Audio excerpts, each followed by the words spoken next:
How's it going, ladies and gentlemen? My name is Stanley Cup the Menace, and you are listening to the Ruckus and The Menace podcast. And I'm And Ruckus. yep, I just kind of started. I just kind of started out that and just was leaving a little bit of time to kind of like really kind of like set like a little bit more of like an effect and a mood in there. So we didn't necessarily need to throw that in there. But And tonight we're listening to smooth jazz. No, not really, not really. Don't click away, don't click away. wait, it's Barry White. It's Barry White.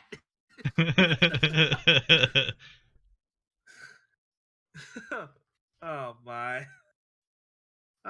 So Ruckus, I know that we kind of had, we know we had a shout out from Llama Mac last week, and definitely they didn't, because Nice Guy was still on a stand up show last night, so Two Nerds in the Pod did not air. But let's go ahead and plug them just for love and respect. Yep, that is Two Nerds in a Pod. They are an award-winning podcast when it comes to video games and just all in general nerdiness when it comes to video games and tech and legal stuff. They are not lawyers. They just play one on a podcast. Or at least Mac isn't. Correct.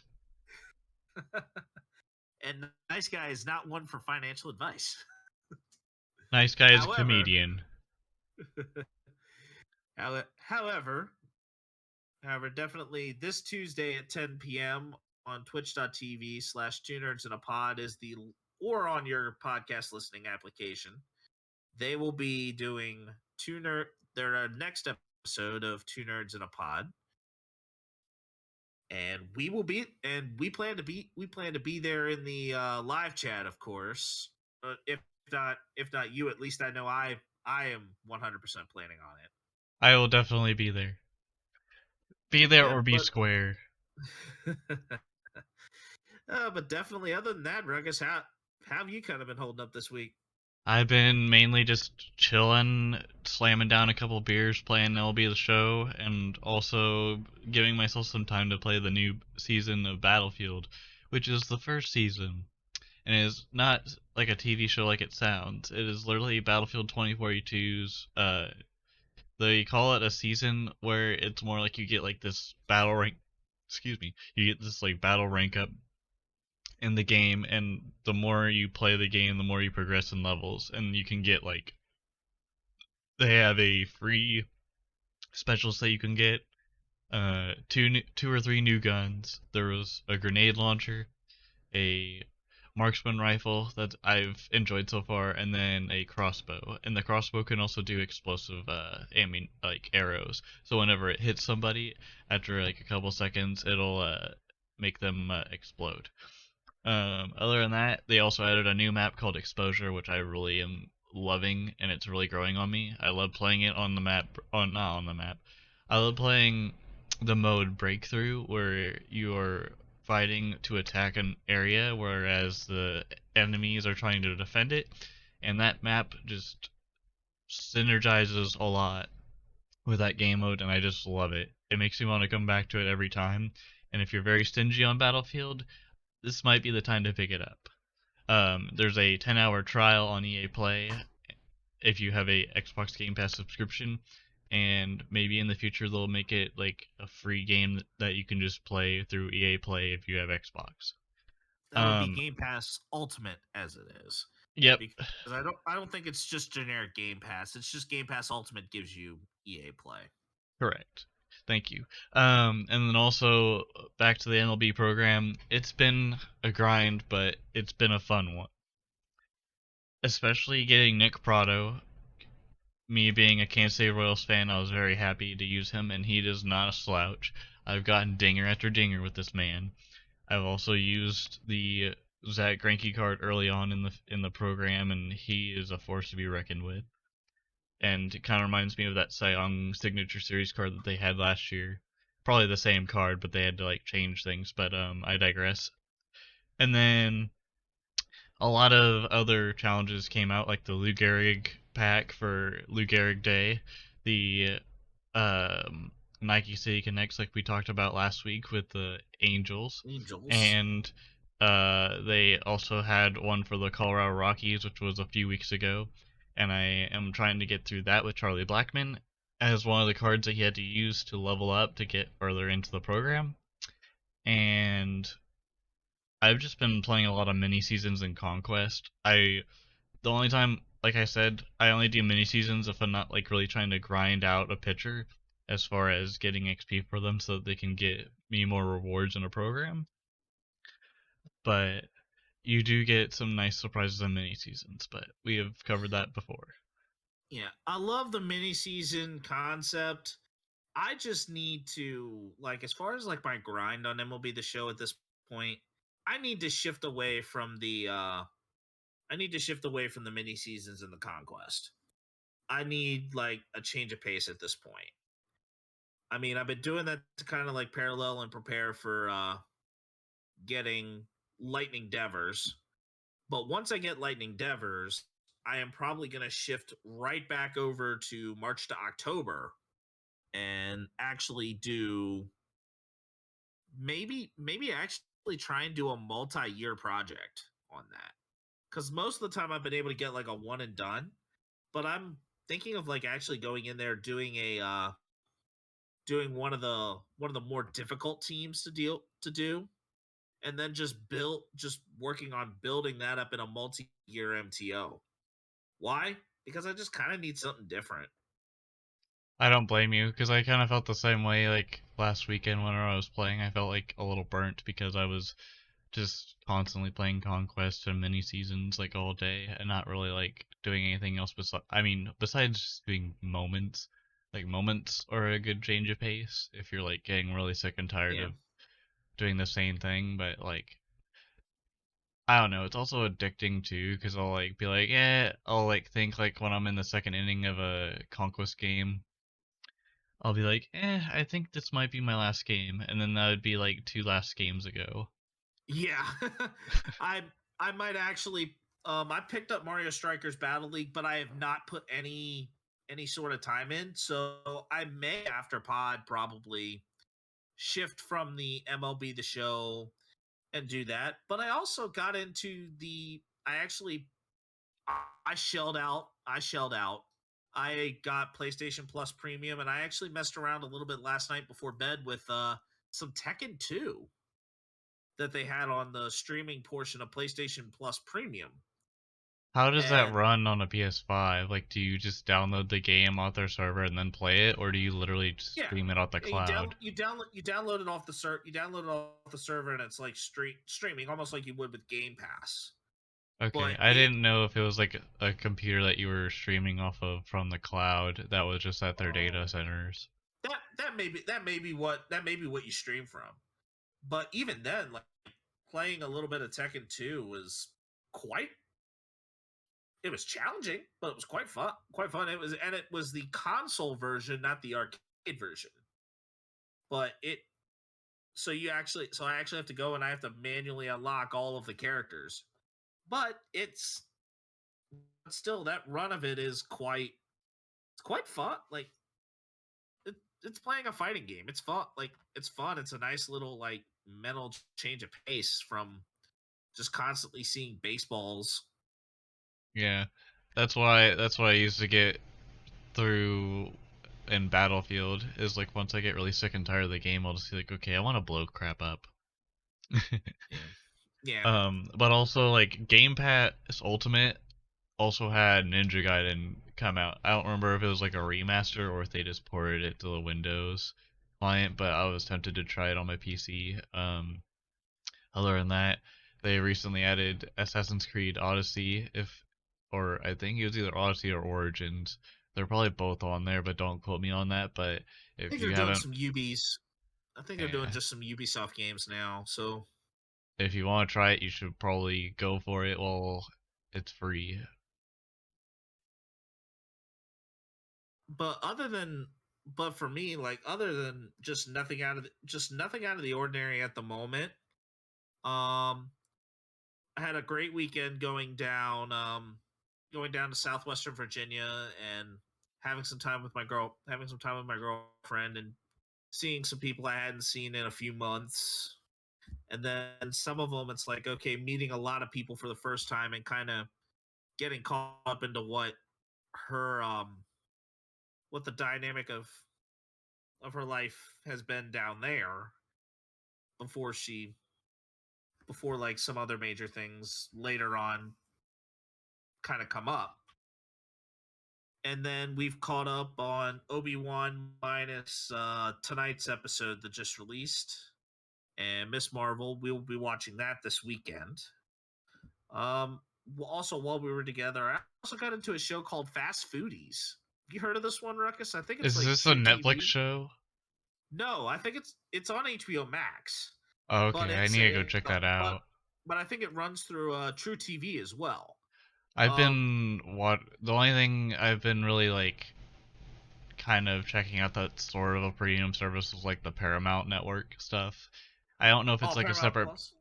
No, it's like so I don't know if it's like a package that I had to like get like as far as like premium channels through YouTube TV.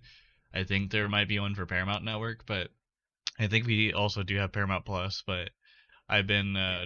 watching Bar Rescue every now and then, but as Oh far yeah, as yeah. uh Bar Rescue's on Paramount Plus.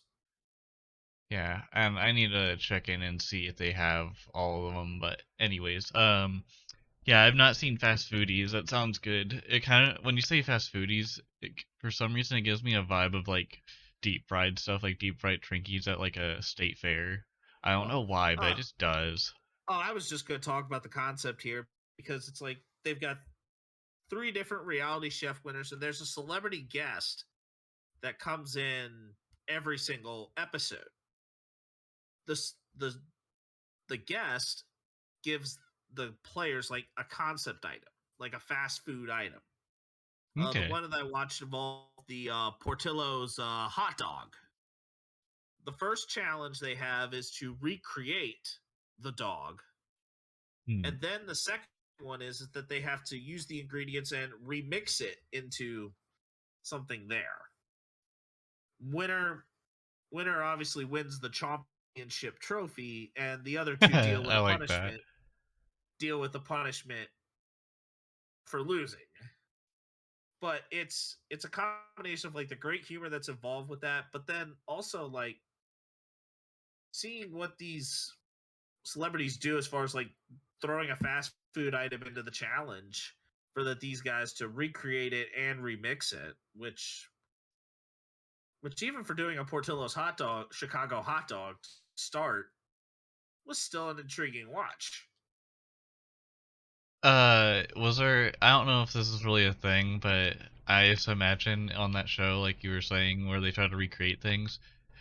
Could you imagine if they had a McDonald's episode and you just see Eddie Murphy as a special guest and he talks about the welfare burger? Oh gosh. Wait, trying to think of what reference is that. Is that from Coming to America? I thought it was from SNL. It might have been. It might have been, but I'm like, wait. I'm thinking like if this Because he was a talks movie about reference. because he talks about how his mom was like, we can make better than McDonald's, and he was like, okay. And so if you guys don't know, welfare burger is pretty much just like 2 pieces of plain toast that you put on top on with to a burger with cheese and whatever else instead of using buns like normal hamburger buns. That's pretty much it. No, I mean honestly, I mean it wouldn't be surprised because I've seen people like toast like the inside of like you toast the inside of the hamburger bun lightly to kind of Hmm. give it a little bit of crunch. So it kind of works out. It does make sense and it works out. But yeah, he would call it the welfare burger. Freaking love that man. Shout out to Eddie Murphy. Oh my! The only thing I'm thinking of at this point with him is like a donkey from Shrek. And in the And in the morning, morning, I'm making I'm making waffles. waffles. I love that line. That, and then he's like, "Where are we going, Shrek?" And then he's just annoying the crap out of Mike Myers. Oh What are you my! doing in me swamp? Honestly, Anyways, right now, if we're talking certain football teams, we need to have it drained. For real. Yep. But now that we've kind of mentioned something in the world of sports, let's get right into it. And now the Stanley Cup Finals are set.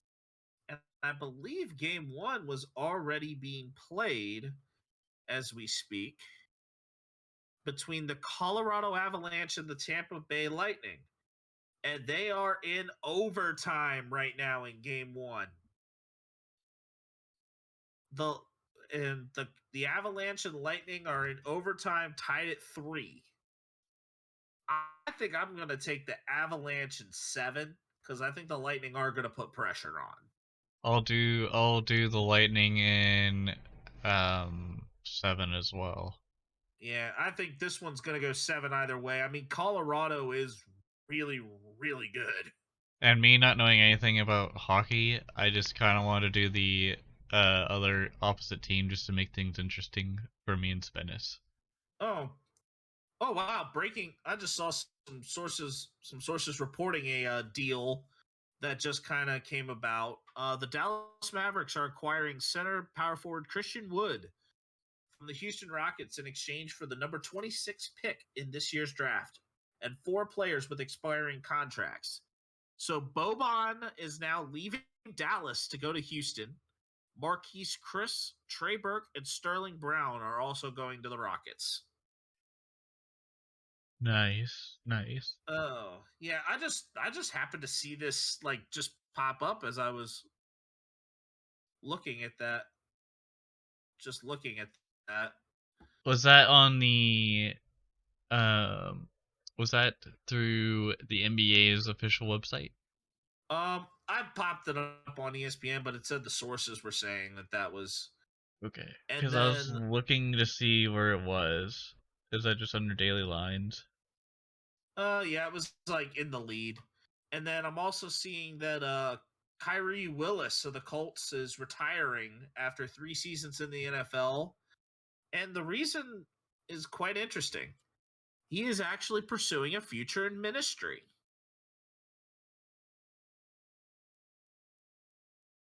So just seeing all of this kind of come about that he's now there. The Colts had already addressed some in the offseason. They signed Rodney McLeod and drafted Nick Cross. So it afforded.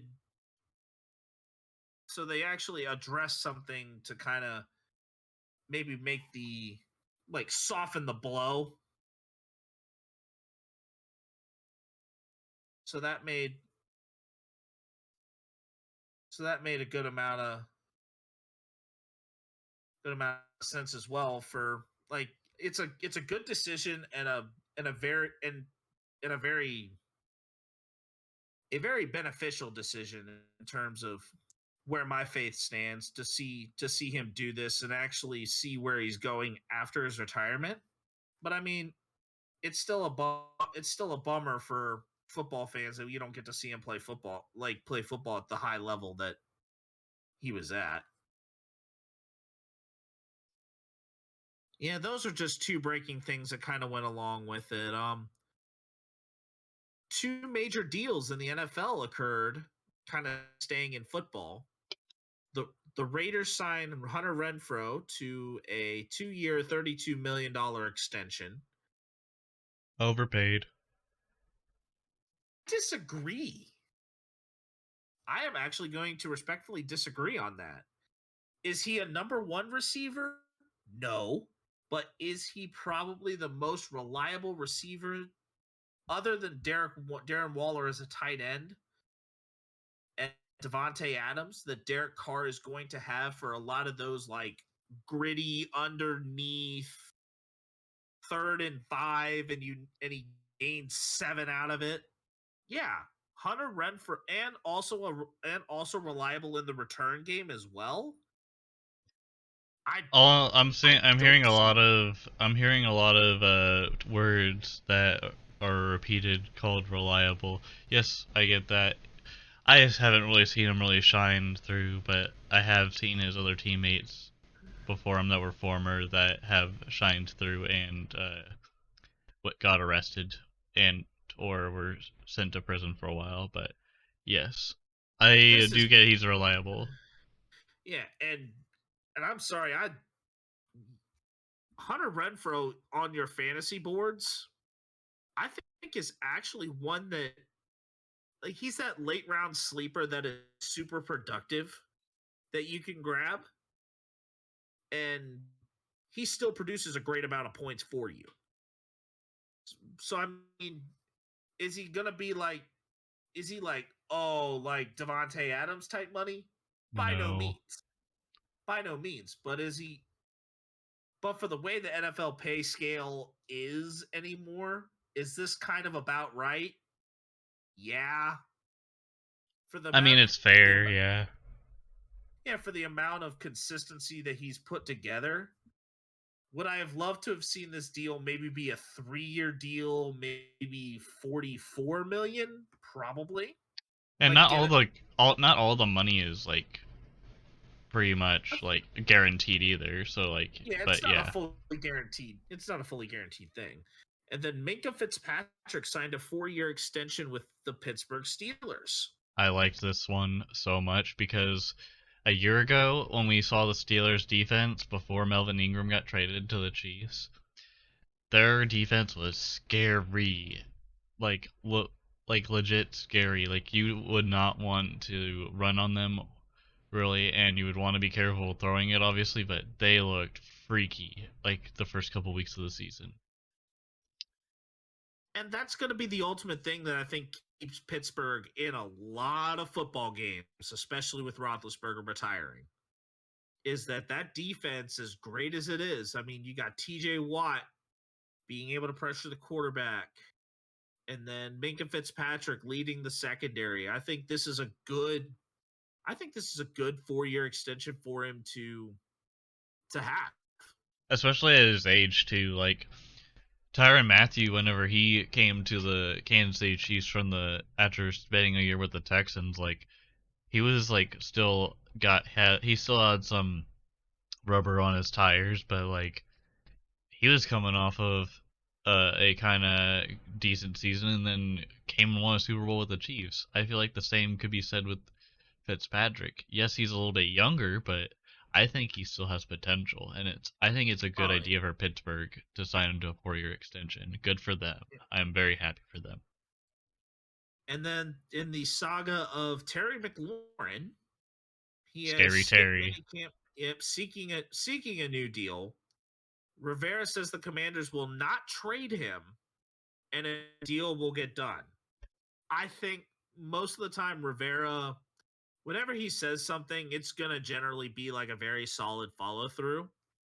Is it gonna be an easy process to make? No, because he is our number one receiver, and it's gonna, and he is one of the important Pied Pipers we have to pay. But I think at this, it is going to come at a price. Is And it I going to think be that blood money that they use or actual like legit money? I would say it's probably going to be legit money, especially because we need to eventually have Dan Snyder get out of there so that we can, or at least get him voted out, so that He's still the man with a very half-assed plan. you're not wrong. Um, Like, I'm laughing because you're not wrong.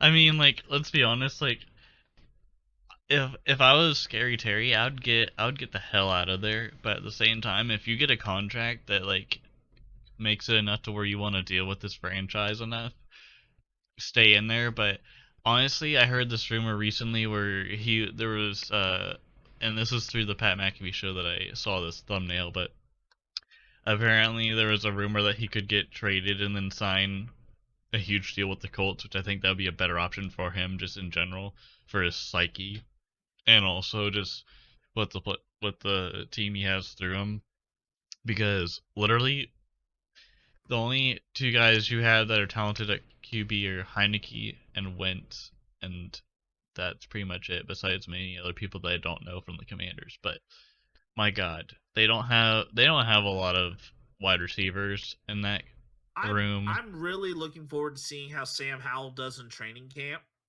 because I think he does have the arm strength to be able to get it out there to McLaurin. But honestly, I think the priority of keeping McLaurin is much higher than it is for us to keep Deron Payne. And that is the other person who is on the potential table for extension money. Yeah, And I just don't think Deron Payne, especially after we got the defensive tackle that we did in the draft, especially up as high as we did. If we were planning on keeping Payne, we would have never have gotten that. Jahan Dotson is not the number one receiver. He's probably going to be the number two. We need to eventually get Curtis Samuel off the books. Probably, and I would say preferably by trade for asset. he's a wide receiver, right? Yeah, Curtis Samuel is a receiver, yes. Because for some reason I was thinking he was a cornerback, but I'm glad that No, he is a wide receiver. Because didn't he play for the Panthers before he came to the Commanders?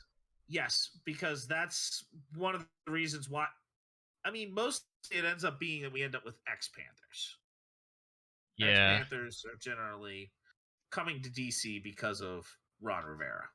Also, I remember seeing something about rumors that maybe Curtis Samuel could come to the Chiefs, like way back when. But I'm kind of glad that he's with a familiar face in Ron Rivera.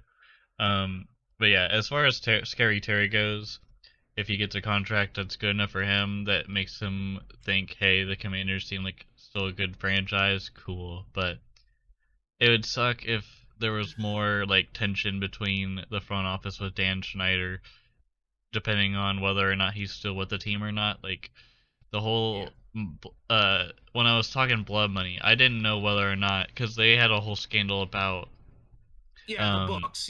Yeah, so I was just like, is it gonna be blood money they give them, or is it literally gonna be actual money that they actually have in the bank, not just something that they could fill?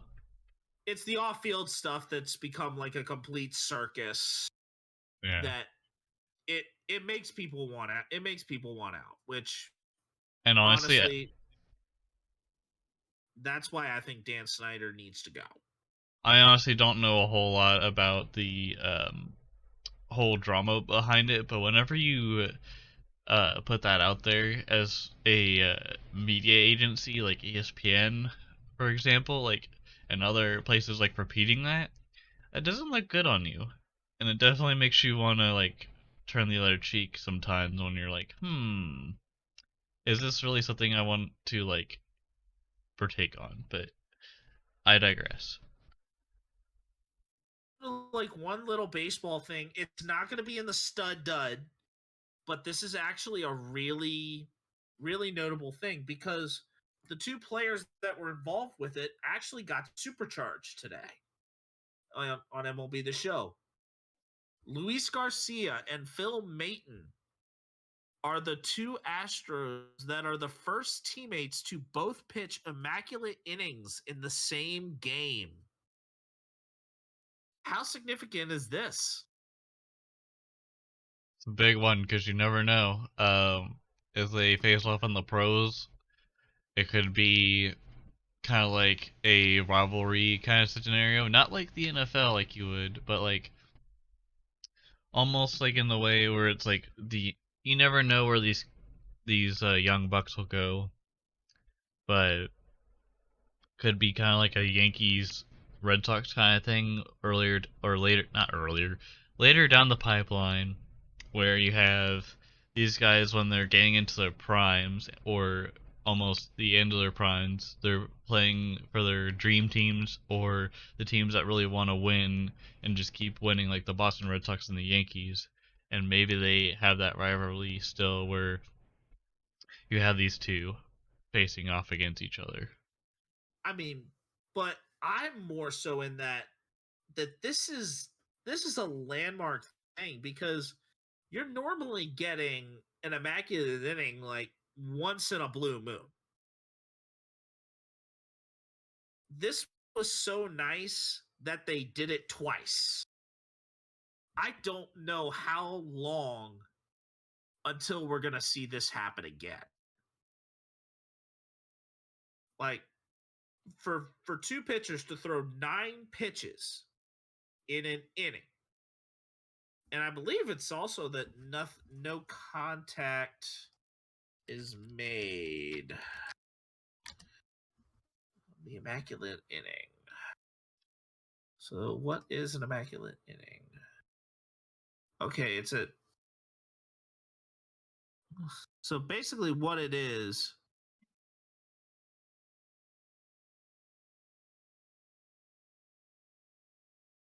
So I'm looking up an immaculate inning occurs when a pitcher 3 straight strikeouts with 9 pitches. Right, so when a pitcher strikes out all 3 batters he faces in 1 inning, using the minimal possible number of pitches, 9. A total of 98 pitchers have struck out 3 batters on 9 consecutive pitches in a half inning of a Major League Baseball game as of June 2022.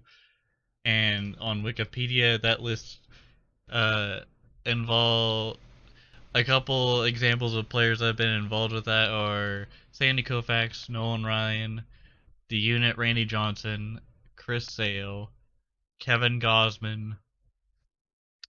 I'm looking to see if there's any others. Bob Gibson, Pedro Martinez, Max Scherzer, Wade Miley. There's a man named Sloppy Thurston. I have a feeling that's someone edited that, but it could be an actual real person. And then Thomas Pinot. Yeah, but according to Wikipedia. Yeah, it's not often that you're going to see this happen because there's only over 100 have occurred. Would you say it's more rare than a no-hitter? Or would you say a no-hitter is more rare? No-hitter is rare. Yeah, I would say the same thing too. I was just kind of curious because like there's times where you'll have like really good innings where it's like a 1-2-3 on like maybe even 3 pitches, and like that usually never happens because yeah, it just depends on the inning, and it also depends on the lineup and the 4-5-6 or 3-4-5. You don't know. Oh, get a load of this. And in the terms of the Maton and the Garcia ones, all three batters that struck out for both pitchers were exactly the same. That's insane. Nathaniel Man, I love Ezekiel Duran and Brad Miller. Dude, I can't tell you how much I love like random stats about random things that may or may not like make or break like a stat that make to where it makes sense. I love that kind of stuff. Like even if it's just like some random stat that like Joe Buck or Troy Aikman puts on the screen, like sometimes it's like kind of like a what the hell kind of scenario where you're just like, why do we even need to know this? But there are times where it's just interesting, and not every fan's gonna get that or really care, but like there's just some things that are very interesting, and then there's some that aren't. But it just intrigues me. And breaking news here, the Colorado Avalanche have won Game 1 of the Stanley Cup Finals. Colorado, yeah, Tampa scored 2 goals in 48 seconds to equalize the game, but the Avs won it in overtime. So that definitely had that. But in terms of this immaculate inning thing, it's gonna. I mean, an immaculate inning is pretty common, but the fact that you had 2 teammates throw 2 immaculate innings in the same game, that's rare air. This will probably be mentioned in sports history maybe 20, 30 years down the road, and they'll be like, wait, what? Deja vu. But we lived it. We lived to see this happen. Yep, and I lived to see in a solar eclipse. Yep. And staying in baseball, the College World Series begins this week.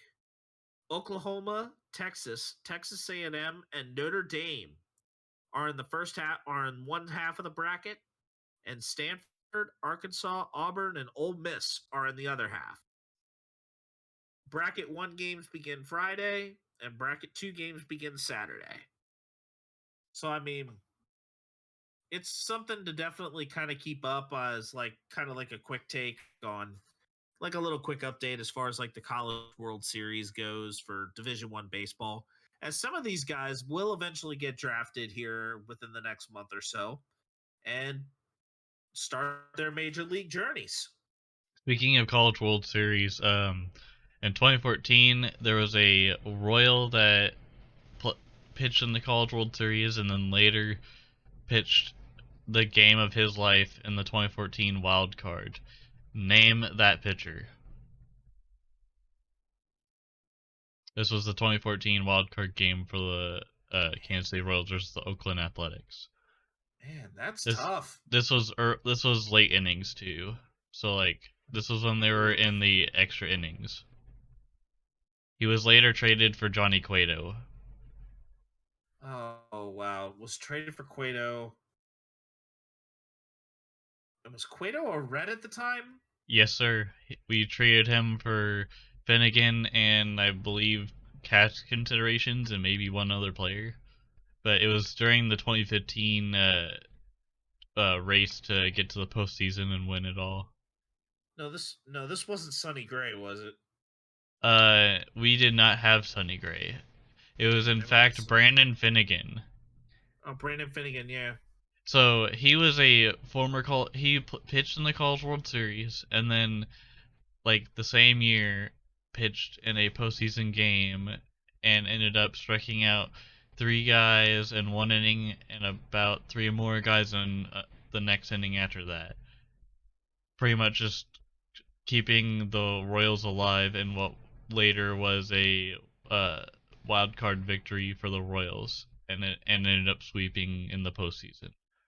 That was probably one of the most memorable games of the postseason that I saw that year. Yep.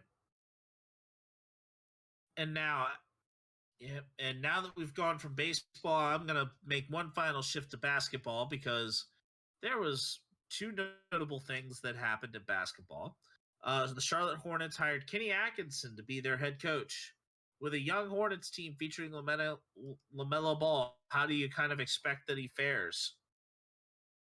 Honestly, I think he's probably one of the main top guns when it comes to just leading the team. Yes, you have other a little bit older players like Devonte Graham from KU, um, and many other players that I can't name off the top of my head because I don't really watch the Hornets basketball. But Melo was one of the bigger influences, and honestly, I feel like he's probably gonna try and keep a synergy with his coach, and also make sure that everybody else respects and falls in that same synergy and that chemistry that they build early on. And it's good that they did this now versus later on the season in case maybe someone gets fired or maybe it was like later on down the line. I kind of like this move. Yeah, I think that Kenny Atkinson is a solid coach, so I think this could very well work out for a younger Hornets roster. But Also, I have for the never really heard of Kenny Atkinson, and it sounds like a younger coach, but it could also be older. But this also could be some good experience for him as well. Yeah, so kind of to go back a little bit on Kenny Atkinson. Atkinson is in his 50s. He is currently an assistant coach at Golden State.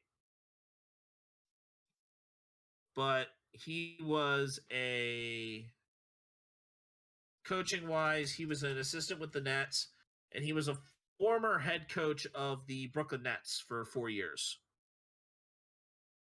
Didn't have a whole lot of great seasons in Brooklyn. With one playoff appearance, but it's probably just a. But he is a D'Antoni. He's one of those D'Antoni. He's a D'Antoni assistant. But Honestly, I think this could be good. yeah, and then he This will was an be assistant under Budenholzer.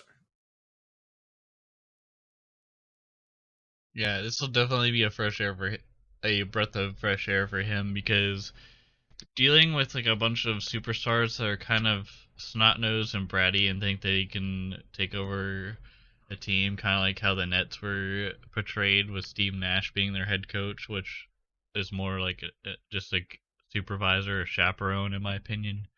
But I think this is a very good move for him, and I hope he enjoys it there in Charlotte. And it's a small market team. It's a small market team, so you're not expect. I think the expectations are a little lower, not Yeah, much less lower. stress, but definitely like more comfortable compared to like bigger name teams and bigger budget teams. Yep. And now the real reason why I wanted to shift to the NBA, the finals. We are 5 games through with Golden State having a 3-2 lead, and tomorrow could be the closeout game.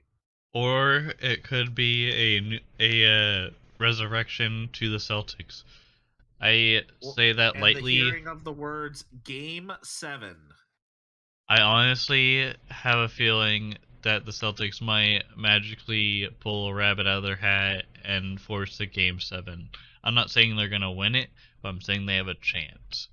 And yes, I said games out Celtics in 7, but I am very hopeful that they bring it back together because last game turned out pretty bad for them, where their Yep. field goal percentage wasn't the best, and neither side really had very good field goal percentage, but somehow, some way, the Warriors won it by 10. It was just sloppy all around. It sounded like as far as Yeah. turnovers. And Draymond has been an enforcer, been an enforcer and kind of somebody who people have kind of like garnered a lot of hate for. But I think the MVP, especially if the Warriors win the finals, will either be Jordan Poole or Andrew Wiggins. Steph Curry could also be in the consideration as well, but I would hope it goes to either Poole or Wiggins. I would say Poole mainly because he's one of those deep threats in the game. When he gets hot, and uh he just douses or he drenches the defense with his threes, his little rainbow floaters. And Yeah. that's something I can admit to as someone that is on the other side trying hoping for the Celtics to win. And for the Celtics, like I hope Jaylen Brown gets his stuff together. I hope they all just get together and just remember what the game is really about and have fun.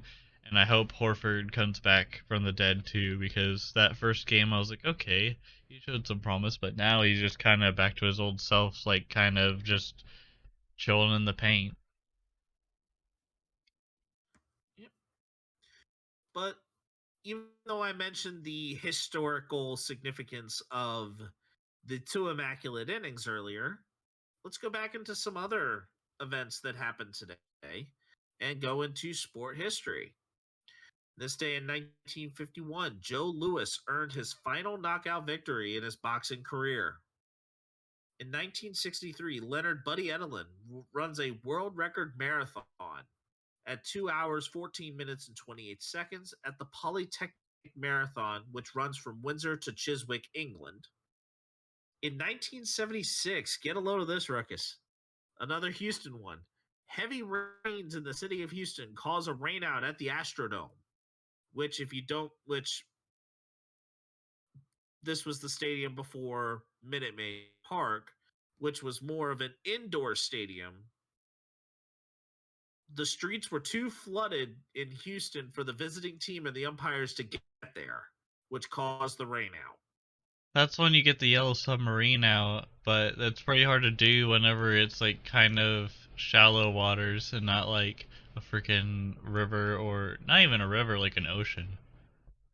Why did the submarine have to be yellow? Because the next thing that was thinking in my head after you said yellow submarine was the Beatles with with their whole "We all live in a yellow submarine." Yellow Careful, Submarine. careful, Yellow careful, Submarine. Spanish. You might get us copyright stricken on YouTube for that. Oh, As but that was. I mean, I kind of at least credited the Beatles for crying out loud. I don't I at know about least said, that. um, but in yeah, that's kind of funny. 2004, the Detroit Pistons defeated the Lakers in the NBA Finals Game 5 to pull off one of the biggest upsets. This was the Kobe and Shaq getting defeated by a bunch of ex-Wizards. With Chauncey Billups, Ben Wallace, and Well, Rasheed was an ex-Wizard, Richard Hamilton was an ex-Wizard, and Ben Wallace was an ex-Wizard. was They all were. Rip Hamilton even on the team at the time? Yeah, Rip was the shooting guard. Okay. I was just making sure because it feels like I was thinking of Rip and I was thinking of Ben Wallace with that and Chauncey Billups. That's the only ones that I remember. I forgot about Rasheed. Shame on me, Yeah. I know. Yeah, Rasheed was there. Yeah, Rip Hamilton was there as a Detroit Pistons from 2002 to 2011 because he was shipped out by Michael Jordan. This sounds like a dumb question, but as far as the Detroit Pistons, when it came to the Celtics, were Ben Wallace and Rasheed Wallace on the same team at one point on the Celtics? I know that. That's either my imagination on NBA Live or a reality, because I had a feeling it did, but maybe that was just my little fantasy reality in video games. I don't think Ben Wallace was ever a. I don't think. I guess I think I'm just mixing it up, because I think Rasheed Wallace at one time was a Celtic. Ben Wallace was never a Celtic. Ben Wallace was never a Celtic. He was a force to be reckoned with, that's for damn sure. But I do believe that Rasheed. I do think Sheed at one point was a Celtic. Yeah, Rasheed was at one point in time a member of the Celtics, and he is now a. See, he's now an assistant with. Well,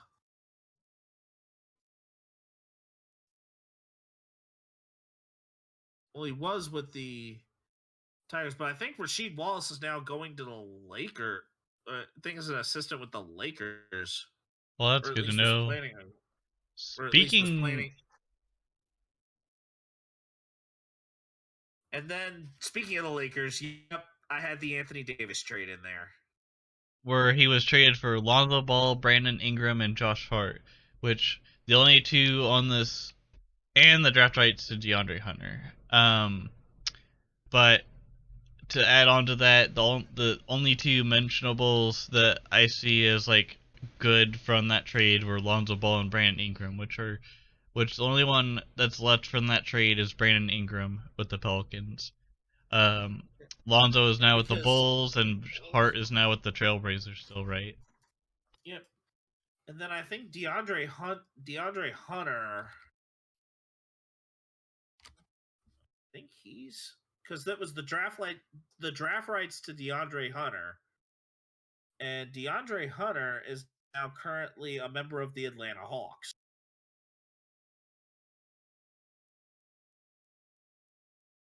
So I mean, 3 years and a whole bunch of pieces that were all together in one place, scattered.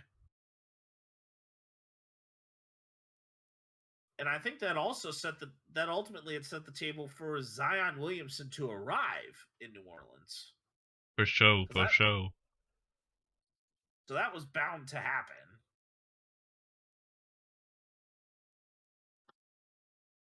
However, our next notable thing that we have is our newest segment, or one of our newest segments, called Setting the Lineup.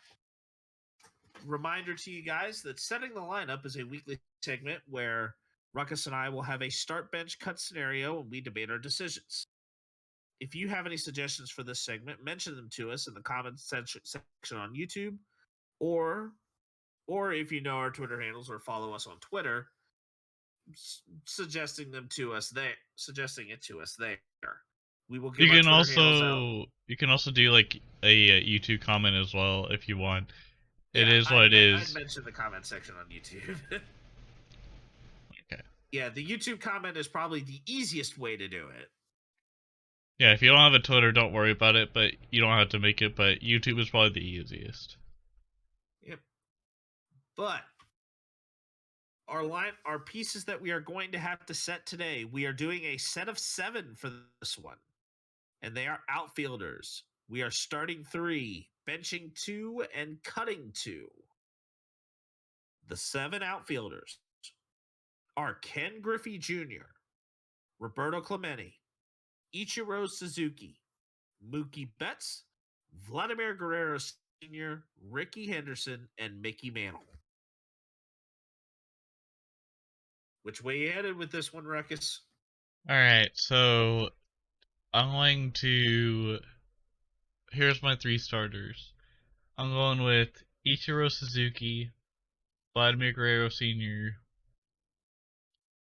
and Mookie Betts. Because here's the thing.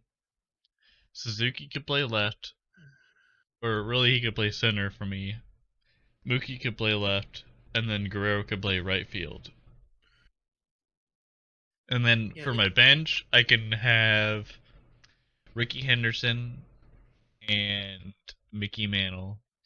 And then I could cut Roberto Clemente and Ken Griffey. Wow, cutting Griffey. Because here's the thing. Griffey, yes, he's known for his power and his speed, but what happens if you take his power away by not pitching to him? He's not like, yes, he has like, in my opinion, his swing isn't like all that impressive. Yes, he had like one of like the weird, like it was more like contained into himself. Clemente, he is known for being pretty good, but honestly, if I wanted someone on the bench that could go in as like a pitch runner, Ricky Henderson can freaking run. There's a reason that he took he took the third base, or I believe it was third base, right? Where whenever he had like the memorable moment where he had made a record of stealing bases, and then he just took the base out of like the pedestal or whatever. And then Mickey Mantle can just get on base. Whereas Ken Griffey, he has speed and he has power, but he's not necessarily a guy that's known for like getting on base a whole lot. Yes, he could do doubles and triples, but he's mainly a power guy. And Roberto Clemente, yes, he can get on base, but Mickey Mantle's like more of a staple to the league. Okay, so where I'm at this point, at left field, I am putting Ichiro. At center field, I am putting Mickey Mantle. And at right field, I am putting Mookie Betts. Now, hear me out. Why am I putting Mickey Mantle in my start side instead of my bench compared to you? The reason why I have this here, Mickey Mantle has power to both sides, left and right. Mickey Mantle creates mismatches with that. So while I would have Ichiro more than likely leading off with his high contact, right there, probably in that 3 slot, that 3, maybe even that 4 slot, I've got Mickey Mantle there. Or I've got Mickey Mantle there and Mookie Betts somewhere along that line who can hit for power, speed, and have the speed, has the arm strength to play the great defense, so you don't even have to worry about. So that kind of makes Vlad a little bit more moot at that point. And then you've got all the effective stuff that kind of covers along with Ricky Henderson. However, I am still going to bench Ricky Henderson. And because I know that I'm going to get a lot of right-handed bats elsewhere, primarily with the lineup I would build with having catchers, third baseman, you're going to have a lot of common right-handed hitting. My second bench option is actually going to be Ken Griffey Jr. Because you do have enough speed that you can kind of alternate if you need a little bit of power to get Ichiro out of there. Or if you need speed based on the dimensions of the field. And Griffey can be just an effective bench bat anyway. With still also very high contact as well. So I am actually cutting Vlad in his strike zone from his nose to his toes.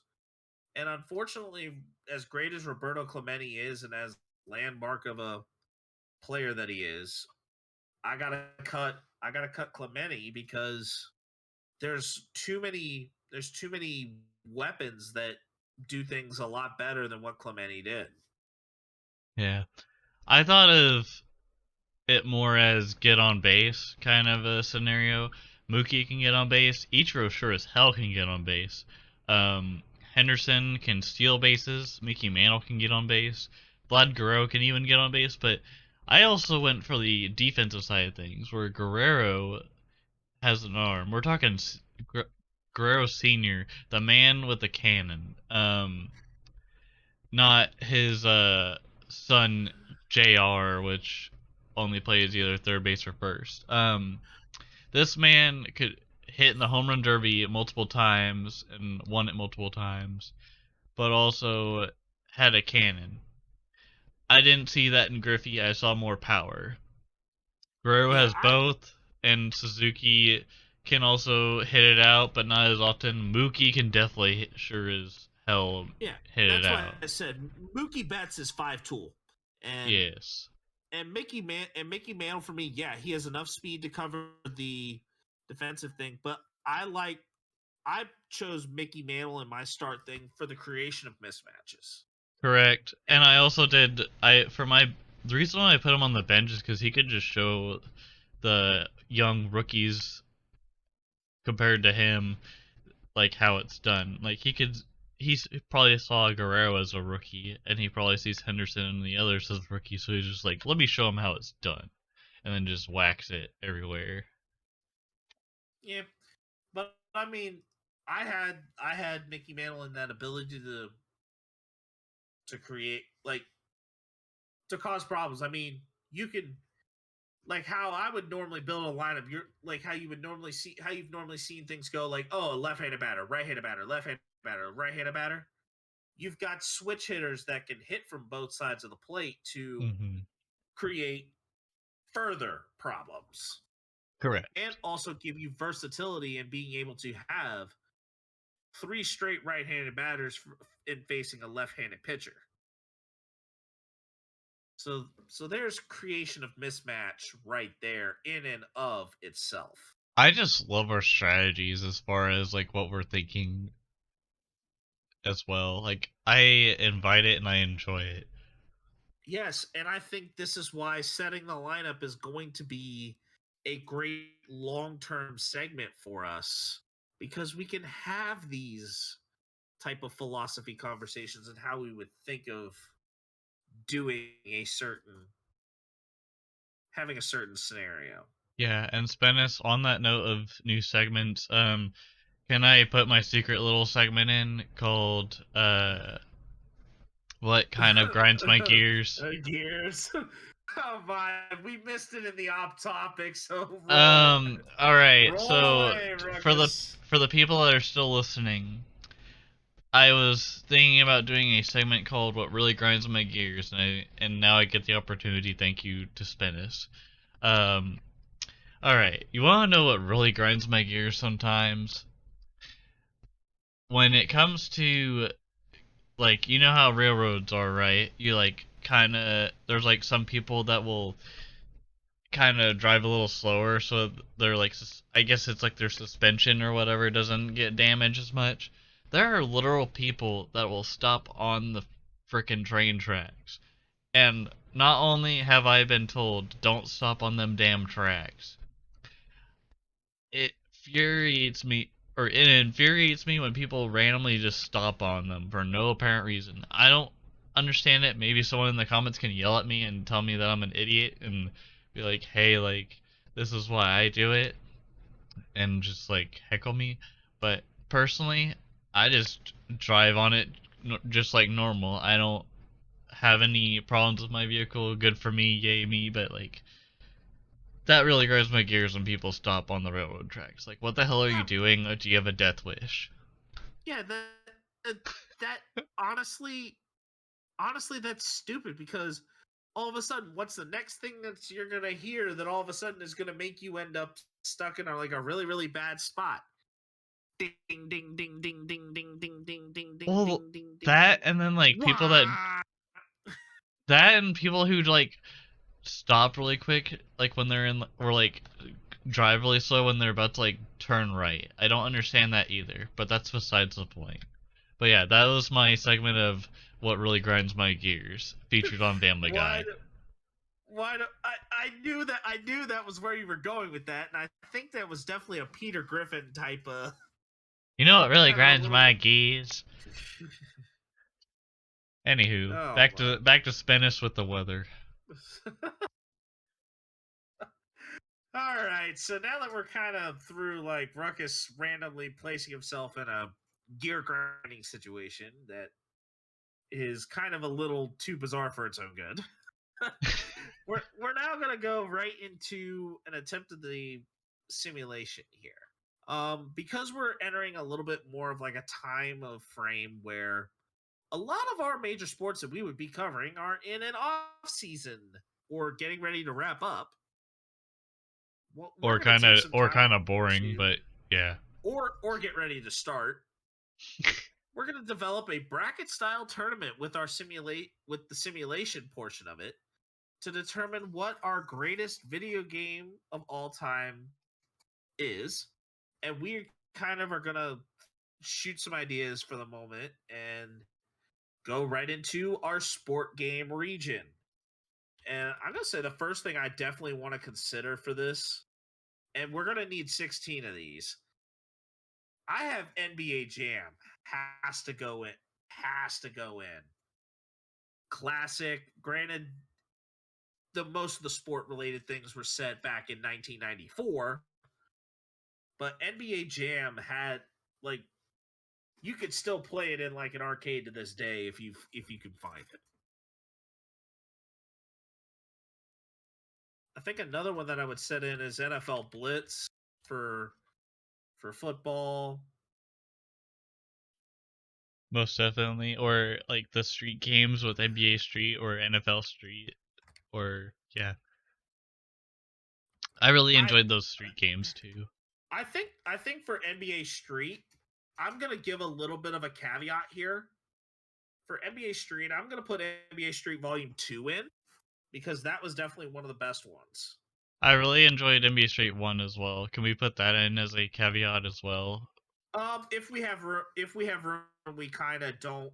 If we kind of don't have too many, I think Volume 2 was probably the best one. But Fair enough. if we have room for it, we could definitely put that in there. Also, to be honest with you, I liked Volume 2 a lot, but like I also just had the nostalgia from my childhood in that, so that's probably why I was like Yeah. thinking Volume 1. Oh, NBA Street 2 was 2 years late. 2 years later, had NBA Legends in it. Because I remember like the random like level 1 and like other legends. I don't even think they were like NBA legends, but they were like street legends, I think was the catch. There were Street Legends also in 2, but I was saying like there were also NBA Legends in Volume 2 where you could play as where Michael Jordan was a legend. You had Magic Johnson, you could play as Jerry West, Larry Bird. I'm also putting Tony Hawk's Pro Skater 2 in. Um Man, you're just putting out all the classics. Yep, yep. This is kind of. I also threw Tecmo Bowl in there. Man, I never played Tecmo Bowl, but it sounds like fun. Yo, Tecmo Bowl is yeah, Tecmo Bowl was iconic enough, especially with Bo Jackson. Um, but my question is, I know we have NBA Jam, NFL Blitz, Tecmo Bowl. I mean, we're getting into a little bit more of like the arcade stuff. Which was the Um, fun stuff, to be honest. yeah. I think backyard baseball should fit. Yes, please. Backyard baseball. What was his name? That like one of like the backyard kids? Was it like Ricardo or something? Oh, Pablo Sanchez. Yeah, that's what I'm thinking of. Why did I think Ricardo? I think Wii Sports needs to be put in here. Yes, But but definitely. we've got all right. So 6, 3. Do All we right. want to So I've put got in Mario Super Sluggers or no? I'm just debating between which Mario sport to really throw in. Um. I mean, if anything, like they all kind of play the same, so let's just kind of Yeah. like I guess I leave that in the I would. dust. Yeah, we can kind of leave that there. If we got room, I would definitely consider either Super Sluggers or Mario Tennis for sure. That works. Um. Or sports mix, but that's also more broad. Yeah. Um. The question is, for Madden, which year do we want to put in? Oof. Do we want to try and like mix it in, or should we just, or are we just setting our stone on which man we like? Cause, Um, uh, we, I mean, if we've got multiple years of Madden that we want to consider, definitely, I would definitely look into it. I will say for NBA 2K, I'm gonna say NBA 2K15. is that the one with the cover with Kevin Durant on it? Yep. Yeah, that's the one kind of. I love that one. I agree on that Um, one. And then after that, it kind of like dug its it own di- it grave. it yeah. I would say But for me, a Madden that really sticks out. I definitely am gonna say Madden 04. I was gonna say Madden 08 because that was the one I started with on PS2. Yeah, we can do. Yeah, we can Was that the kind of one put with that in Vince there. Young on the cover? Yes, that was Vince Young. I just remember I told a few coworkers about this one, but I remember just playing as Vince Young and just like forcefully making him run because I knew he could run like the wind. Yep. And there were a couple times he got tackled, and I think it was the most of the time after I got him to get tackled 3 times, he would like go injured and then not be able to play the rest of the game. It was a All big right. sad moment for me. All right. So MLB the Show. Which years do we want to consider? Ooh. Can we also do we have enough room for the 2K series of baseball games? We can put one in. How about MLB 2K12? 2K12. All right. Yep, we can do that. And then Uh, MLB The Show, I kind of wanted to, because I think my favorite one of my childhood is probably MLB '08 or '09. I just can't remember, but there was two with Joe Mauer on the cover. Um, that was yeah. like when I nearly like quit playing MLB The Show and went to 2K. Yeah. But I'm putting MLB the Show 21 in because I think that was the one that unified us. right, and we haven't really played a whole lot of uh battles together when it comes to MLB The Yeah, Show this year 22. 22. Yeah. That works. I'm okay with that if you're okay Um. with it. Yeah. I'm gonna put. I think I'm gonna put in FIFA. Well, I think FIFA does need. I think FIFA should use some representation. I think I'm gonna Um, go with FIFA 13. Either FIFA I'll 13. level with whatever you say for FIFA because honestly, I played like one game, but I didn't play it a whole lot or religiously. Um, Yeah. I really did like there was a demo for a FIFA Street game that I played back in the day, and that was a lot of fun. There was like a lot of kicking to the walls to pass, and it was insane. I really liked that. That was like my favorite thing about FIFA was just in general, like the streets rules on those games were pretty interesting, and you could do a lot of cool things. Like Yeah, what? I think I am gonna put Rocket League in. Um, yeah, that could be a good mentioned one for like just random games that don't really like. I mean, yeah, that revolves more with soccer, and there Yep. was a basketball mode, but we don't talk about that mode because it wasn't really like a full complete basketball thing. It was more just kind of like a okay, you're in a shorter arena than you are from any of the other modes that we have, and you're trying to get this basketball into the hoop, but also the rim is like super small too, so like good luck. Yeah. So I'm gonna say I think another one that we should consider. Um, I would say either an NBA live game and another. I would say either an NBA live game or a combat sports game. NBA Live '09 was a good one. That was one with Mr. Tony Parker on the Yeah. cover. And that was like So the one of the games that introduced defenders actually defending players besides just being like present there, because like most like the early serious simulation games, like the defenders weren't really there, and it wasn't as immersive. 13, 14. All right, so I got 15. I'm dropping Madden 06 off because I'm contemplating putting in Who was on the cover of Madden '06? that one was Donovan McNabb. Um but I am between either putting in UFC Undisputed 3 or EA UFC or one of the EA UFCs. I played UFC Or a fight or a Undisputed. fight or a fight night game. Ooh, that's a tough one. Was it? Is there? Wasn't there like a Fight Night Club or a Fight Night Round 4? There was Fight Night Round 3. There was Fight Night Champion. Fight Night Champion had like that special story in it. Because the only real fighting games I played were the UFC ones, and I think it was UFC Undisputed, and there was like a Yeah, demo for that on PS3 that I played at one point.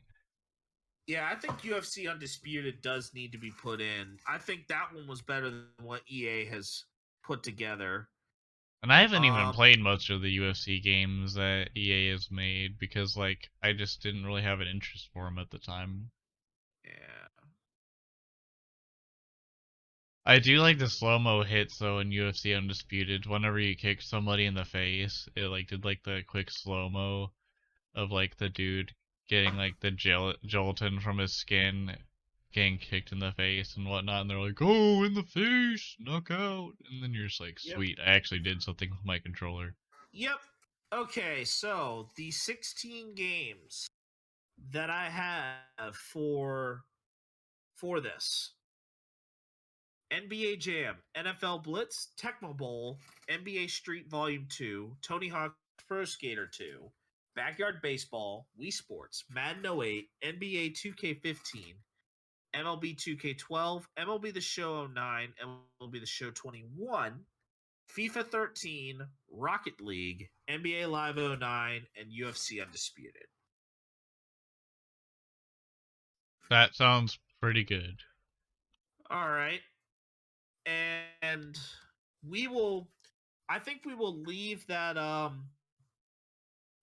simulation portion we'll leave that as our simulation for now. We will then do our selection process for I would say the Nintendo. I think we're going to have a Nintendo region, a a region of violence. So our region of violence is going to consist of fighters and shooters. I thought that was USC. No, that's going to be. I consider that a sport game because that's. I'm joking. Yeah, because I said combat sports. All right, so So our region of violence is fighters and shooters. So that's gonna kind of be where a lot of our Oh, hang on. I am going to drop something. Okay. Okay. So Ruckus, for MLB The Show, do we want to drop 09? Because I might want to consider putting in Forza Motorsport here. I mean, that works, to be honest. Which Forza, though? I was thinking probably the Horizon ones, because those ones sound like a better fanfare than the Motorsport variant. Oh, then I'll put in Forza Horizon 5 then for that. That works. I'll put Forza Horizon 5. Yeah, because I was contemplating, like, just... I would almost just say the Forza series, because they're all good. I only really enjoyed whatever the demo Horizon was I played. Yeah. And then All they right. had the Horizon for free on Xbox Game Pass Ultimate. And then I think I'm gonna go with either. Trying to think of what we should consider for our fourth region. Oh, the party game region. All right. So Nintendo, because it's such a long running franchise. Mario Party. Oh, hang on. I'm gonna turn this into the first party region. So this is where ultimately we can do. I think this could be like a half, like this is almost like a half Nintendo, half Sony region because it's going to be like first versus. So it's like Buzz versus. I would say almost like this is where you're definitely going to get like your God of War versus Legend of Zelda.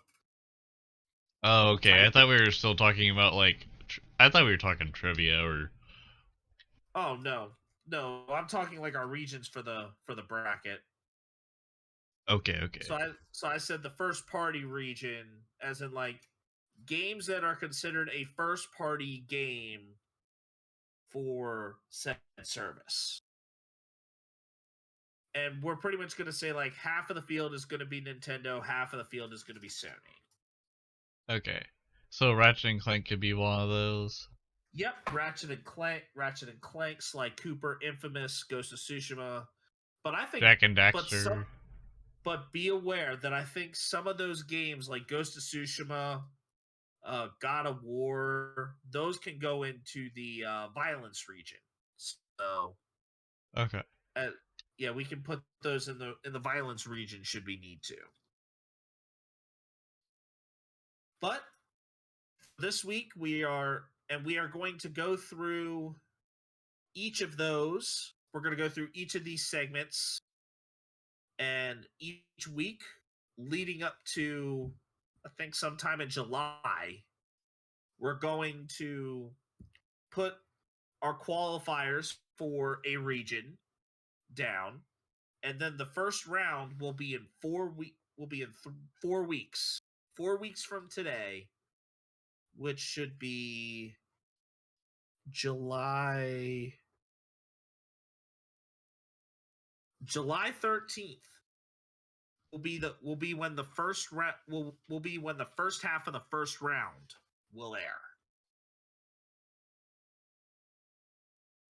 All right. Will be when we record that. So now that we've kind of got a little bit of debating on that, we're going on regions for our bracket style tournament. We're going to go into a war room now where there will be more sense of debate. Oh, most definitely. Let's start with you, Spennis. All right. Well, let's kind of start with let's kind of actually like toss this in, kind of give people what we're actually talking about here. And this is the new challenge of that Ruckus has created called Scenario Creators. Can I explain it? Yep. Well, kind of in a way, yeah. And if I need to clarify something, I'll make sure that we got it going. Yeah, you're good. You're good. So me and Spence will each give each other a scenario, and we decide as a manager or coach of the situation. What we would do in that instance, what we would do in that instance. Scenarios include team person is playing as and playing against. Score and time remaining, obviously. Situation details such as bases loaded or at midfield. And for This was example, an example. Ruckus, me, is in the bottom of the ninth, up by one, with runners on the corners with two out, and facing Mike Trout with Sergio Roma on the mound. Fletcher is on deck, and Kendall Graveman is in the pen warming up.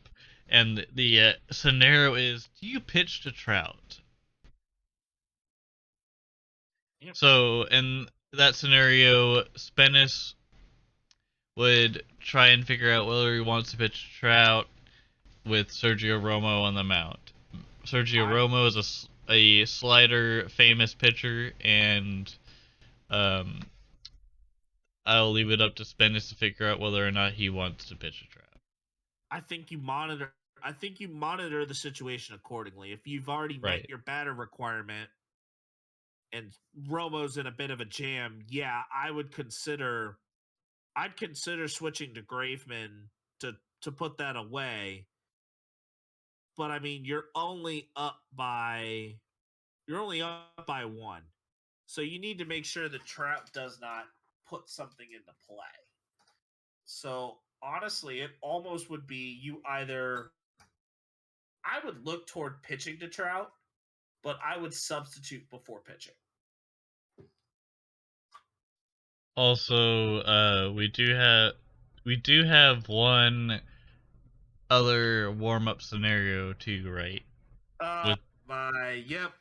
And we are doing the Joe Madden scenario here. It is the fourth inning, and you're down two with the bases loaded and one out. Corey Seager is at the plate. Do you pitch to him or do you intentionally walk him? Who's pitching? Who is playing first? Jared Walsh. I would honestly tell you, like, I wrote the situation not even expecting the pitcher. It's just who cares? Who cares who's pitching at that moment? What do you clearly do? I pitched to him. Yeah, you pitch to him, but you make sure you pitch it down, trying to draw the double play. Exactly, especially if you have one out. If you don't have a out, obviously you still pitch to the man. You don't just walk him in. I mean, yeah, but still, you get two outs and absorb the run at that point. Unless the ball is hit hard to the infield, which then you may have a chance to throw it home. Which, this is why Madden is no longer a Los Angeles Angel of Anaheim coach. Well, it's now just the LA Angels. They dropped the of Anaheim, but this is all beside the point. Also, by the way, Joe Madden, if you're listening to this, which I doubt you are, please consider becoming a pitching coach for the Kansas City Royals, because Cal Eldred is trash. Okay, so my first scenario to you, in this case, Ruckus, you are in the bottom of the seventh. You have runners on first and second, nobody out. Jared Walsh is at the plate. Shohei is on deck. Verlander is on the hill with a pitch count into the 90s. Hector Neris and Ryan Stanek are warming up in the bullpen. Do you pitch to Walsh with Verlander or call to the bullpen to get either Neris or Stanek? Who's on first and second?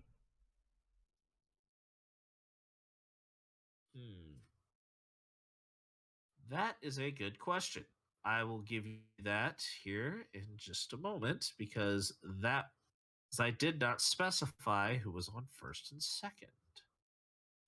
Because to be honest with you, you could pitch Jared Walsh outside the zone and see if he'll give or take. Okay. So you have Martian Rendon on base, Marsh on second, Rendon on first, with Trout in the hole. So Brandon Marsh in second, Anthony Rendon on first. So two guys that don't have a whole lot of speed. Marsh actually has more speed than you think. Okay. Marsh is the outfielder. Right. But he's not like a Juan Pierre or anything like that, or a Shohei Ohtani, according to MLB The Show. He's not a base stealer. Honestly, it's because you have Ryan Stanek. You can always put him in if things get even more worse. But Jared Walsh, as far as a hitter currently, hasn't been having a good year, and as a power guy, he's kind of like a sudden death guy kind of guy, and or just random luck kind of guy. I'd keep Verlander in and have him finish it up. I didn't give you one detail here. I didn't give you the score. What's the score? The game is tied. I'm still letting Verlander hit. Or not hit pitch. Pitch. I'd be at the point where I would look. I would almost have to assess what the result that put Walsh or that put Rendon on base or Marsh on base. Well, one of the two, either Rendon or Walsh. I would pretty much assume to say that Rendon walked. But also, you don't know what happened. I mean, even if Walsh got a hit, like, it's randomized. It's not like it's just bound to happen. Yeah. But I would actually consider taking Verlander out. And here's why. I think you put in Stanek here. That's what I was thinking about. If you don't like how Verlander is looking, I think you sit down Neris, you warm up Christian Javier for the eighth. Assuming he has the rest for it, yes. Wait, Javier's a starter? No, I'm saying Javier has you don't know if he was used the night before, is what I was trying to say. Yeah, that's what I was getting at. But I'm saying, like, this is still assuming everybody's fresh. Okay. Yeah, everything here is assuming everybody's fresh. So, yeah, I would sit Neris, start warming up Javier for the eighth. Yeah, we know what Neris is capable of a whole lot. Put Stanek in a sense of trying to draw the strikeout for out number one, and then the double play. You try to take the lead. If you do, great. If you don't, keep Stanek in until you have him tire out. Right. So, I just had more faith in Verlander because he's been there before, and like he's still like even at 90 pitches he could still throw 100 depending on his health. But even then, like he's good. I think you could give Verlander something there, but I would not be surprised if you. I would say I would almost give him another batter or two, but don't hesitate. But if you think it's the right time to give the hook, give the hook. Here's the thing, though: if Shohei gets on bait or gets on or at the plate, that's when I would give it to Stanek. I wouldn't just like be like, okay, Verlander, here's Ohtani, good luck. Like, obviously, if like the bases are loaded and then you have Ohtani, Stanek can still pitch around him and stuff, but like Ohtani, as far as a guy that can like hit, it seems like he more so is trying to go for power, and his stance that he has is not really adjusted towards like getting like a hit. It's more like maybe getting a hit and more going for power. I mean, It's that's the like thing is putting that it's you like got putting a Lamborghini on a street road, like a normal school zone street road. You don't just gun at 60 and hope that you don't run over somebody. Like at some point someone's gonna get hurt. yeah. I got you, but I know with saying Jared Walsh is also known for hitting for a significant amount of power as well. So you kind of have to also take that into consideration. Honestly, ideally, if a left-handed pitcher were more available, that would honestly be the way to go. Yeah. All right, Ruckus, what's one of yours? All right, so for my Major League Baseball scenario, this will probably be something that you enjoy most dearly. It's Game 3 of the 2018 World Series between the Red Sox and the Dodgers. It's late in the game and it goes into extras.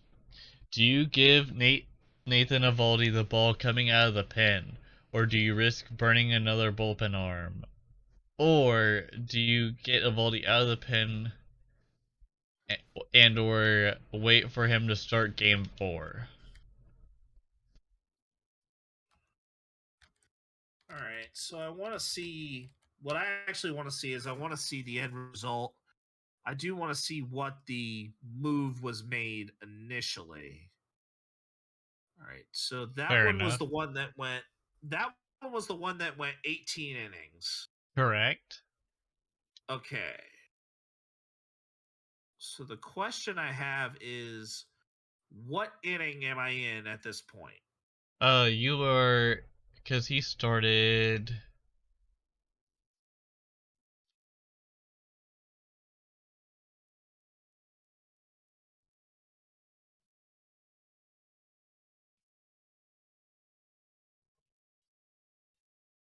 Um, That's the first question I'm going to ask is. Yeah, that's the first question I'm going to ask. Is I actually want to look at the box score too to kind of see. All right.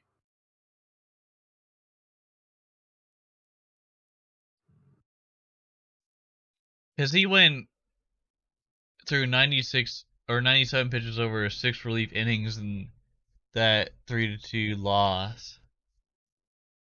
So my guess is he came in like 10th or 11th. Okay, so he went 6 innings. So 4, 5, 6, 7, 8, So he 9, came in like around the 12th or 11th 9, inning. 10th, or 4 and 2/3, 5, 6, 7, 8, 2/3 of the ninth, 1 1/3 of the 10th. All right, so you're talking the 12th inning. So Heath Hembry.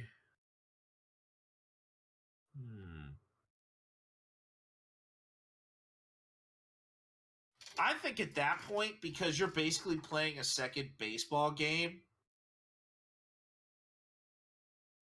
you're at the point where your pitching arms are going to be exhausted. Right.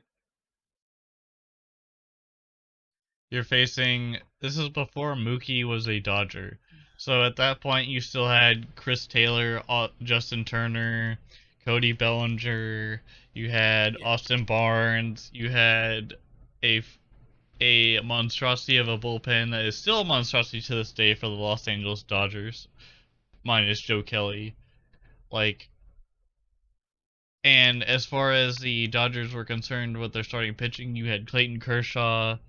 You had this was even before David Price became a Dodger. Yeah. You had Kershaw. You had God. Who else did you have?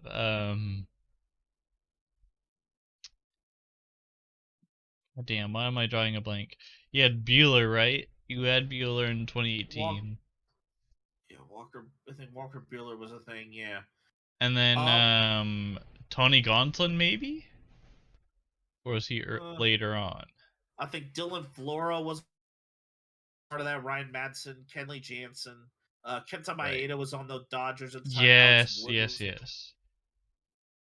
Yeah, so I honestly would be looking at. Honestly, because Boston's starting rotation had Rodriguez.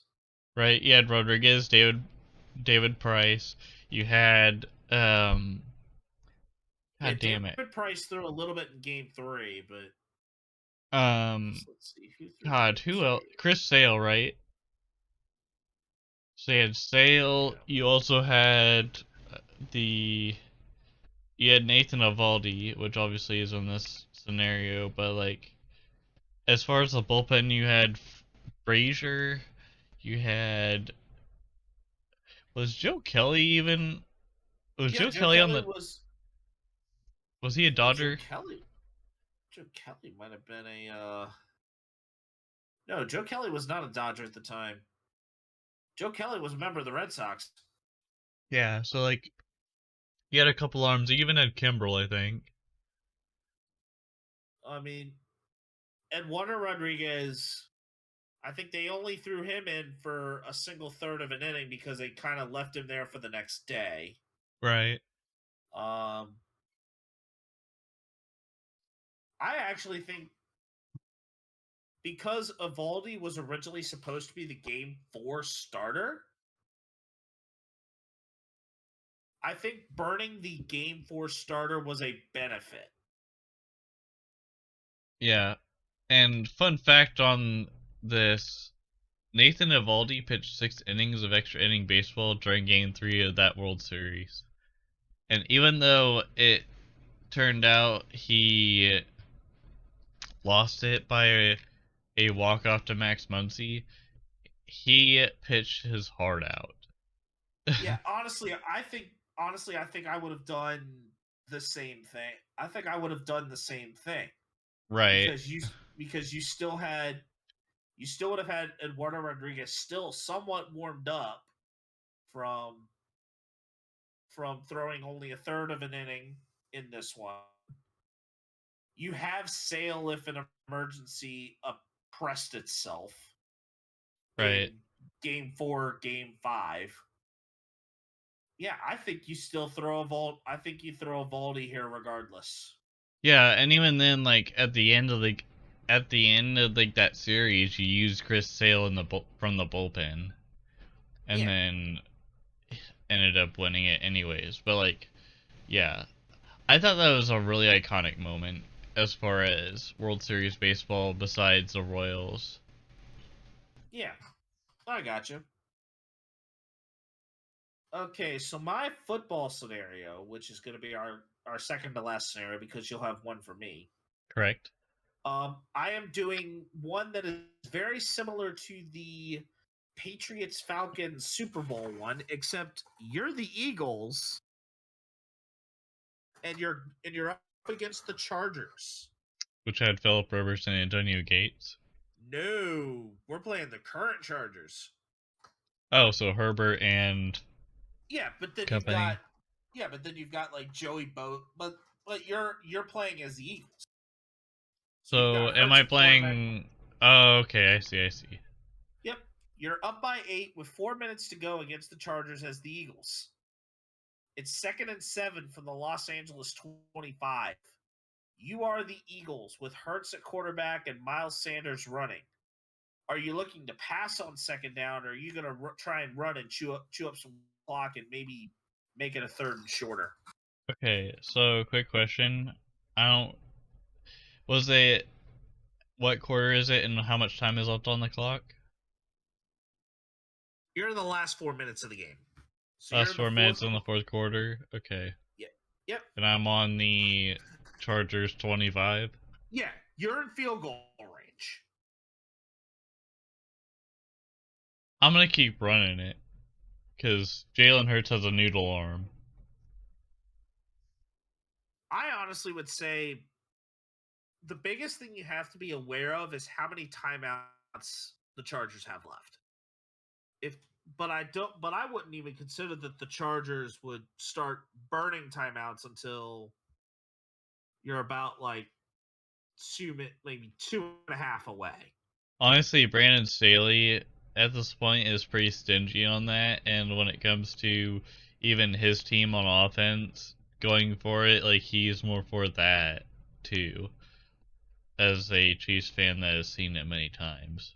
Yeah. So I think honestly, pretty much I would try and start chewing clock and limiting that. Right, that's why And I wouldn't then go for the run. and then make it a 2-score and then try and make it a 2-score game with as little time as you possibly can on the clock. Right.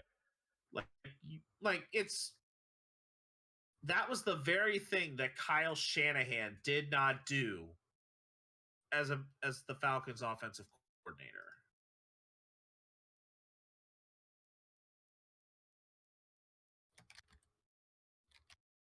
Alright, you ready for my scenario to you?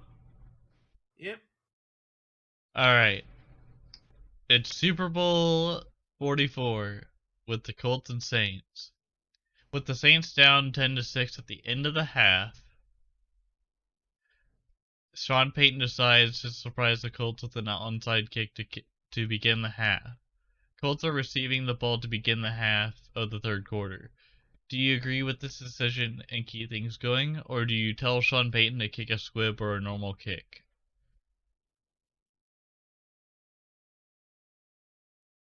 Honestly, I think that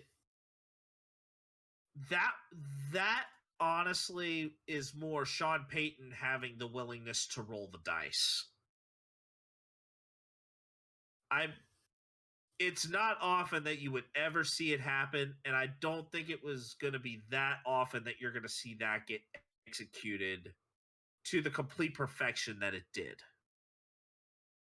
And that honestly led to like a major turn in the game. If Sean Payton felt like rolling the dice at that particular moment, I would almost try and have my defense earn it and kick the ball normally, but that's because onside kicks are a risky thing, especially if you don't get it and you don't there's a lot of risk that's involved. So Most definitely. I would have probably not rolled the dice there, but I can tell you that that was definitely a lot of stones for Sean Payton to do. Also, fun fact on that, yes, the onside kick worked and they ended up winning the Super Bowl, but yeah, I would have picked it differently too, but at the same time, like, you don't know what it could have happened. Personally, I thought, like, maybe they could have, like, done what the Chiefs did back in 2020 when they were playing the Texans and all of a sudden the receiver put the ball in the air after someone stripped it and then gave Darwin Thompson the ball. Like crazy things like that can happen anytime, and especially if like you're James Harrison where you run like for 100 yards the other way to score a touchdown for the Steelers in the Super Bowl, that's insane too. Yeah. All right. So, now that we've kind of gotten that out of the way, we're now to our weekly stud and dud. All right, Ruckus, where are you starting with this thing? All right, my stud is going to be a man that used to be a former Cardinal and is now a New York Yankee, and his name is Matt Carpenter. And this weekend, or last weekend, I should say, he hit 2 home runs and seven RBIs to beat the Cubs, and the Yankees ended up sweeping that series. And he looked like a different person. Obviously, he was really bearded and had the goatee and the mustache, but now he just has the handlebar mustache, it seems. Yeah. All right. Well, I have an honorable mention for my stud. My honorable mention here is Chad Kuhl and Joe Musgrove. Now, I'm not too sure if you saw this. They're pitching a game. They were two former teammates in Pittsburgh, and they were pitching a game against each other as members of the Colorado Rockies and San Diego Padres. On the pitcher's mound with their cleats, the two of them were playing a rousing game of tic-tac-toe on the mound. Like, the two pitchers were not only pitching against each other in the game, but they were playing tic-tac-toe. I had no idea if you had seen that or seen anything on that. Yeah, no, I had not seen anything on that. But it was quite a very interesting thing. It ended as a draw, but still, to just see those two with their cleats just prior to everything, and they made sure that they alternated moves every time they stepped up to the mound. That's actually pretty clever. Yeah, it was that whole thing. But the real stud, and I'm actually also referencing back to Pittsburgh. Funny enough that, of course, those two being former Pirates, I'm now going to the Steelers. The Watt family dynamic is my stud for this week. TJ Watt, along with a couple of teammates also, including Minkah Fitzpatrick, who we mentioned earlier, they were out on a pickleball court where they were playing doubles with a mother that was in the neighborhood. TJ and Alex Highsmith lost to Fitzpatrick and the neighbor. And JJ Watt decided to call out TJ for losing. I mean, TJ gave credit where credit was due. But JJ Watt decided to call out his brother for losing, and TJ's just like, anytime, any place, anywhere, I'll beat you in racquetball. So just even into their like 20s, 30s, it's sibling dynamic of being competitive with each other that is always a fun thing. And it just happens to be the Watts who pretty much anytime they make a tweet like that, it's gonna go viral. And it made for a nice like wholesome family dynamic moment.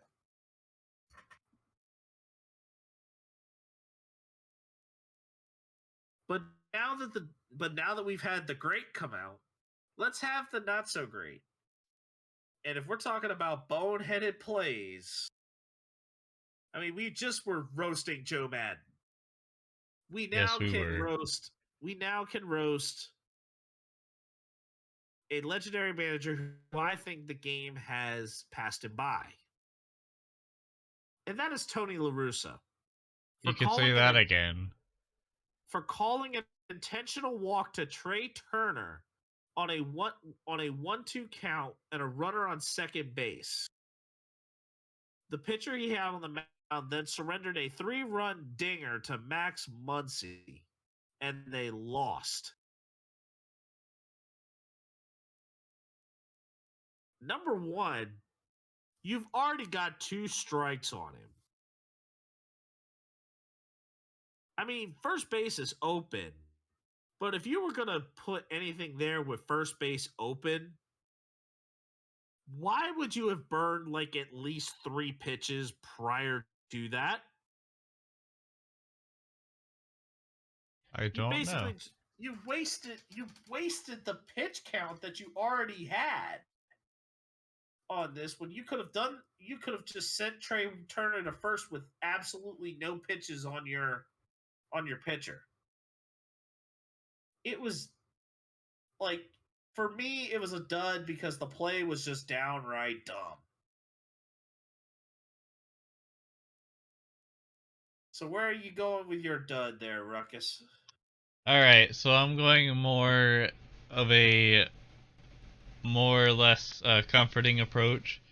I'm going with the accumulated allegations with Deshaun Watson, 24. which we've released, which we've already unveiled that this existed. Like, we've been following this one rather closely. Also, I had a backup dead because I knew you'd probably talk about it. Steven Strasburg was definitely, or he was supposed to be pitching last week, and then he pitched for about 4 or 5 innings, and then now he is back on the IL after one start back from the IL. Oh my. Was it same injury or new injury? I believe it was the same injury. Yeah, that's a sign that just hasn't fully recovered. And Strasburg's already gone through Tommy John once, but I don't think the Nationals can afford to have Steven Strasburg miss a ton more like that, especially with all those injuries. Because I mean, he's been injury prone throughout his time in a Nationals uniform, and this ultimately, hindsight's 2020, pun totally intended, because the Nationals did win their World Series in 2019, and all of those major free agent releases occurred in 2020. So hindsight clearly there.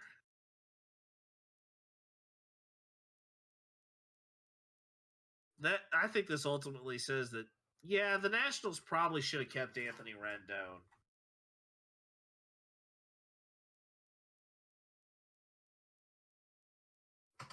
But that's Shoulda, where, woulda, coulda. yeah, but that's why I said my hindsight 2020 pun earlier. I said what I said. Yeah. Oh. All right, Ruckus, go ahead and take us out. All right, this has been an episode of Ruckus and the Menace podcast. Thank you for tuning in to episode 11 of Ruckus and the Menace. We very well appreciate it. And also thank you to Lom and Mac of Two Nerds in a Pod for shouting us out last week, and also for just being awesome people and shouting us out. My name is Ruckus. And I'm Spence the Menace. And another special thank you to Alex Band for the graphics that you see on the YouTube, and our graphics on Spotify, and everything else that we've had to had together for that. As he's done an incredible job with that, and also really was kind of the inspiration of us starting out Ruckus and the Menace. Most definitely. And also I thank him too. Thank you for reminding me on that. Alex is definitely the man. That is for sure. Yep. Yep. And if you want to follow me on Twitter, it's at Spence the Menace. And if you want to follow me on Twitter as well, it is Ruckus Sports 97. That is RUCKUS and then SPORTS 97. Yep. That's all the time we have. Have a great night or day or whenever you're listening to this. Have a good night. Yep, what he said. Anyways, peace out.